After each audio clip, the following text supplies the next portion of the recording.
Cutie Pies. I'm Lanikia, and you're watching What Happened on the Soaps. This is General Hospital Edition, and let me tell you something. This was like a 8.5. If they had showed more like stuff with Harmony and Carly, like showed it all, this probably would have been a 9. But they didn't. But anyways, this was like an 8.5. So let me get, I love you, some of these people, but let me get y'all out the way because I'm just taking up space to get to the important stuff. So let's talk about my favorite non-couple, Brook Lynn and Chase. So he tells her everything that happened, and he was knocked out and everything, and she understands why he couldn't make it to Leo's event. So she about to give him a kiss. I don't know how this happened, but they're about to kiss or whatever. And here go Michael coming in talking about, I need to talk to you about ELQ.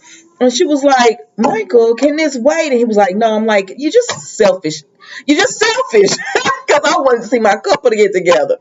But anyways, he just says, can you help me with Ned? Because he not going to see this as a good thing with Drew having a lot of shares. And he might get to scheming. And she was like, I'm going to see what I can do. But go on. So Michael leaves, right? So when Michael leaves, Chase and Brooklyn start talking again or whatever. And she said, do you know what I'm thinking right now? And he said, oh, I better not be wrong. And he about to lean in and kiss her again, right?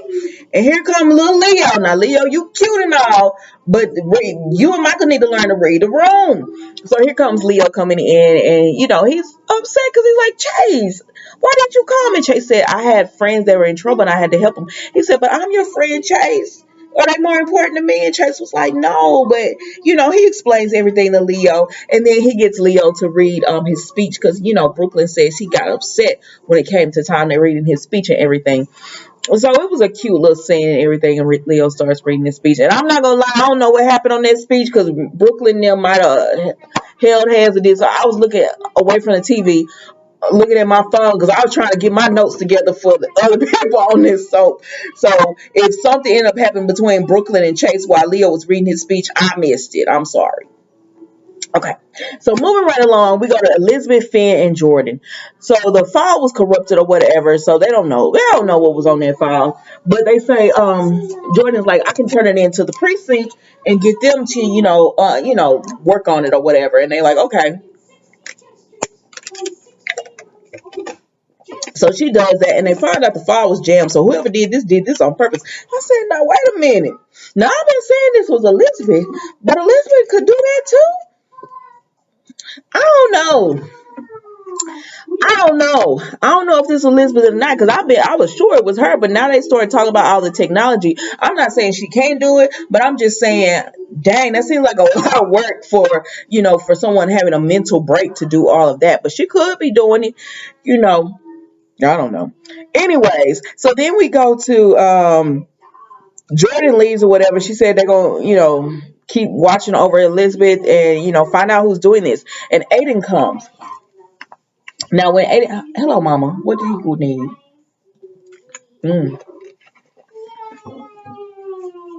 So when Aiden comes, he just tells them it's Franco. He's doing this, and they just talked to Aiden and they said it's not Franco, baby, because Franco loved you guys and he would not want to scare you guys because this is scary. And as Jordan had said earlier, she doesn't think the stalker wants to do violence. So this was the first incident, and they don't think it was really meant to be. They think that the only reason they did it is because Chase was there, to stop them from doing whatever they wanted to do. But they don't think that feel like if Chase wasn't there, they don't believe the stalker would harm Elizabeth or her boys or anything. But Finn is just like, you need to stay somewhere else. And she said, I just feel like I need to be here. I don't know who was doing this to Elizabeth because I could have swore it was her. But anyways, child, wrap this story up. Like there's other stuff on the horizon. I'm tired of this. Wrap this story up by the end of next month, please. So then we go from there to Curtis and Marshall. So Curtis says, you missed your ferry. Come on, let's talk. Like, you got to wait for another one. And so he has the file in his head. And Marshall said, what is that? He said, your file. And Marshall was like, Curtis says, your file.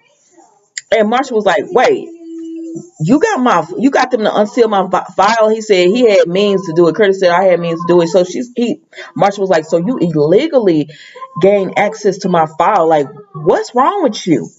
And Curtis was like, you left us. There's no witness protection and all that in the file. And Curtis said, I never told you I was with no witness protection. You assume that, and I let you go with whatever you wanted to go with or whatever. And so Curtis is just like, I thought people were after you or something, and something could harm Trina, TJ, and them. And so I was trying to protect my family. And he says, now I find out you were just at a protest, and the judge ordered you to be in a mental institute. And Curtis is just, I mean, Marshall is just like, you had no real reason to look at my file. Like, that is a violation. He said, you threaten everything. He said, you have a successful business, you have a wife who loves you, you have, people who depend on you, you have a lovely home, you, not wife, but a girlfriend, you have all these things going for you, and you're gonna look at my file. Because truth be told, Curtis, you need to see why you ain't got divorce papers, because you and Jordan are still married, and that's gonna be a whole mess in and of itself. But going back to Marshall and Curtis, Marshall is just like, I can't believe you did this. And Curtis said, well, I tried to ask you and you never tell me anything. So I had to do what I had to do to see if I needed to protect my family. And Marshall said, so then he tells Marshall, there was no reason for you to leave us. Like, he said, you don't know if it was better for me to come back or leave. And he said, what happened to you? What happened in the mental institute? And Marshall said, well, you know what? You will never know because you got my information the wrong way. So I'm not telling you nothing. If you want to know something and you're not getting it from me, and that's just too bad. And so Marshall walks off and leaves. So we find out that everything Marshall has been making Curtis believe it's not true. I don't know. But if we remember when that day when the pill bottle rolled and Sonny looked at it, he says, I'll be talking to you or whatever. And I think it's because he might be bipolar and he takes the same medicine that Sonny takes. And so that's why Sonny was reluctant to get involved. He was just like, you need to stay out of it and just talk to your dad. Now, Marshall said, Curtis just tells Marshall, I understand, like, back in the day, the how the community and just everything would have been for you being in the institute. But again, as I said, Marshall walked up because Marshall was like, he's violated. He was like, you looked at a file it was none of your business, is what he's telling Curtis. That was none of your business. What I want to tell you or don't want to tell you is none of your business. But Marshall, you should have never been acting like you was in some mobbed up and stuff, and Curtis wouldn't have felt the need to look. I don't care at this point about what's going on with y'all. Dial me back in whenever we find out that oh my gosh, this girl Stevie is lying. Dial me back in whenever we find out about Curtis and Jordan not being divorced, and it's gonna be a whole mess with Trina, with Portia, especially if something ends up happening and Trina goes to jail. Moving right along.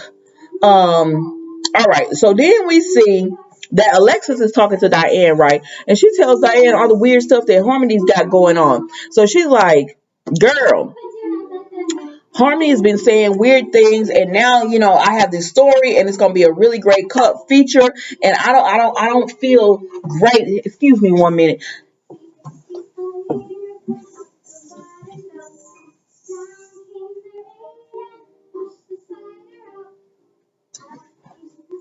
She says, I just feel great about telling this story. You know why? Because Harmony doesn't want me to. And Diane was like, why would she want you to? This helps below. And then Diane said, oh, yeah, that's right. She doesn't want Smokes to get to digging and realize that she is not Willow's biological mother. And she says, I don't know, she's just spiraling or whatever. But Diane talks Alexis into going ahead with the story. And she says, listen, I'm not telling you this just because the story will help my clients. She said, but I'm telling you this, like, how long you gonna be in debt to Harmony? And that is true. Like, how many times can she pull that you needed my help and I helped you? She said, what you need to do is pay her last month's rent and deposit and go on, move her so she could go on and get into her own place. And until you find her apartment, go ahead and put her up at the Metro Court and let her be about your way, because Alexis is tired of Harmony living with her anyways. So Alexis is like, you're right, I'm gonna run the story or whatever, and let me go on get to the house and talk to Harmony about this. Child, Harmony is at their house, right? And she trying to burn stuff. And she tell when Carly comes in, because Carly was knocking at the door looking for Alexis, but then she saw Harmony's car, so Carly just decided to come on in. Y'all gotta stop just walking into people's homes. But anyways, Harmony, she sees Harmony burning stuff, and Harmony says, "Oh, it's just tax paper, and all that. I don't have a shredder." That do make sense. Like that does make sense. Or whatever. And Carly was like, "Oh, okay, I get it." And she said, "So, tell me about your relationship with Nina." And Harmony was like, "I don't have a relationship with Nina." And she said, "Yeah, you are closer to her than what you think." She said, "I know from Phyllis that you were close to her mom." And she says, "No, we were not close. We just, we saw each other. We were very, very, very distant acquaintances and all that kind of stuff." And she said, "But you said you owed Nina." She says, "I just feel bad, as someone who can't have kids, or someone who wants to be a mother so badly, to not have that access to your children or grandchildren. I just feel bad for Nina."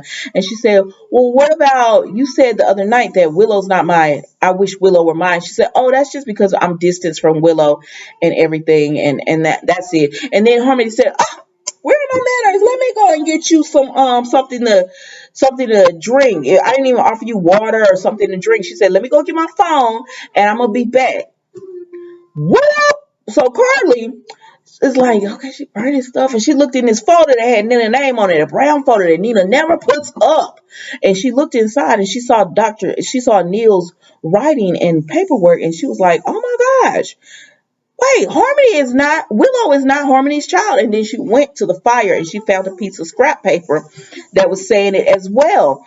And so then Harmony comes down, right?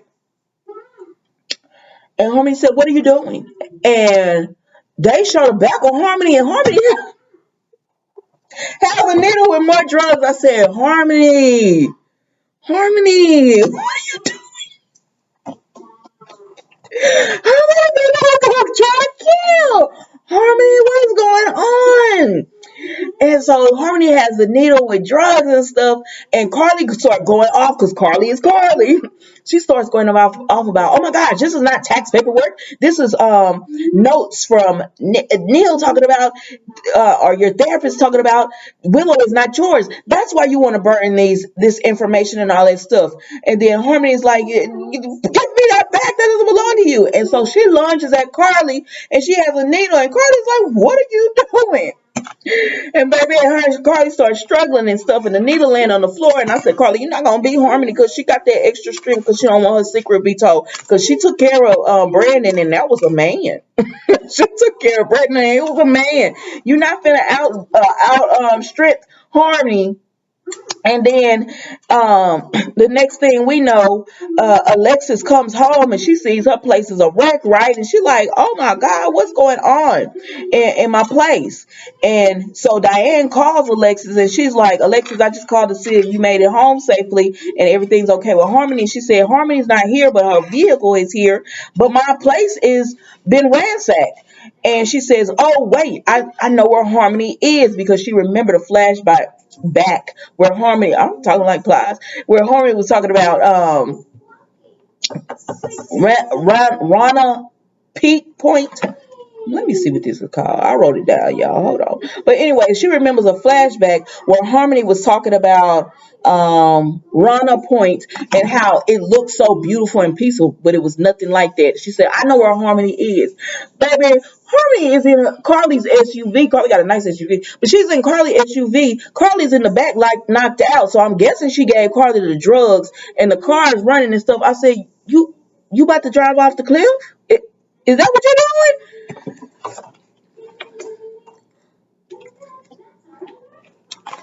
I don't know what's going on. I don't know.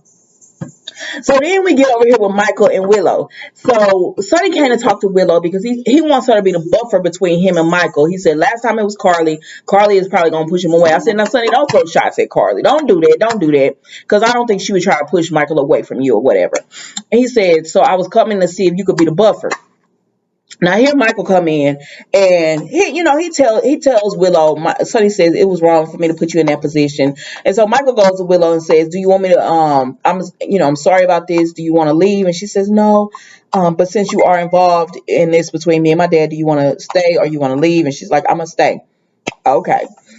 So Michael and Sonny start going at it, and Michael is like, "Listen, I'm gonna tell Michael the same thing I tell Thomas and Steffi and Hope on Bold and the Beautiful, y'all, and even Curtis. Curtis, oh my, I wanted my dad. Now Curtis is a little bit different from his situation, but I'm just like, y'all are adults now.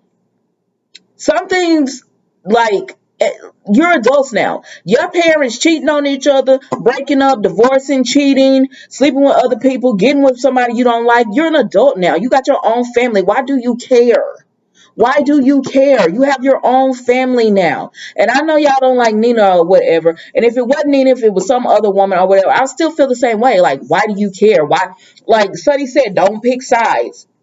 And he was like, "You chose a side when you broke up the family or whatever." I'm like, boy, I'm sick of seeing Sonny and Carly on this roller coaster, because Sonny brought up, he was like, "You talking about me sleeping with Nina or whatever, and that's why your mother filed for divorce." Now, Sonny, you was wrong for that. Like, don't act like Carly just filed for divorce and she didn't want to work it out. She did want to work it out, and you slept with Nina, and that's why she filed for a divorce, Sonny. So don't even do that or whatever. But anyways, he said, "Well, what about when she slept with Jackson?" Michael was just like, "Oh, really? Really? You don't bring that up?" But I mean, it is valid. It is valid. They both cheated. Like, I don't even understand. Why would you want your parents together? It's toxic.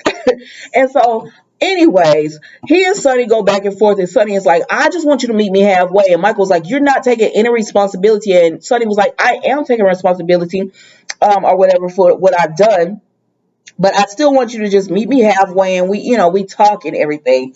And so Michael's like, "No." And he said, "I thought about changing my name back to Quartermain, but I'm going to keep it Corinthos, because I want people to think about it as me and Wiley and how good we are, and upstanding and loyal and everything, not you who's disloyal, and you'll just be a faded memory, and nobody will remember you, and all your crimes, and all this kind of stuff." He was talking to Sonny. I'm like, y'all know I can't stand Michael or Willow, so I just can't stand them. Like, it's this whole thing for me where they just feel like we're right, we're good citizens, and we're so right. I'm like, no, you're not. Like, y'all do bad stuff too, but for some reason y'all are so judgmental. But anyways, let me keep going. Because I was like, "Willow, I thought you were supposed to be a buffer. You're not buffering anything." This is deteriorating, girl. Jump in. But she didn't. So Michael got off his chest what he had to say to Sonny. And then Sonny told him, he said, "Listen, I won't forget this." He said, "I will not forget this. Um, and you're gonna have to make this," he said, "to make this right, if you want me to forgive you and make this right, you're gonna have to beg." And Michael said, "Don't hold your breath." And Sonny said, "I won't." And then Sonny walked out the door, and he said, "Goodbye, son." And I said, "See, this is gonna be a mess. This is about to be a mess, because Harmony is out here acting up." Harmony out here acting up. And it's because Michael and Willow started this paper. Plus Harmony just crazy, and she's a killer. So Harmony is out here acting up and killing everybody and stuff. And we already saw in the spoilers where they talking about Nina gonna run straight to Scotty, because they're gonna catch Harmony and all this. They supposed to. She gonna run straight to Scotty and let them know everything that's going on. I said, this is not gonna look good for y'all. This is gonna be a mess. It's not gonna look good for y'all or whatever.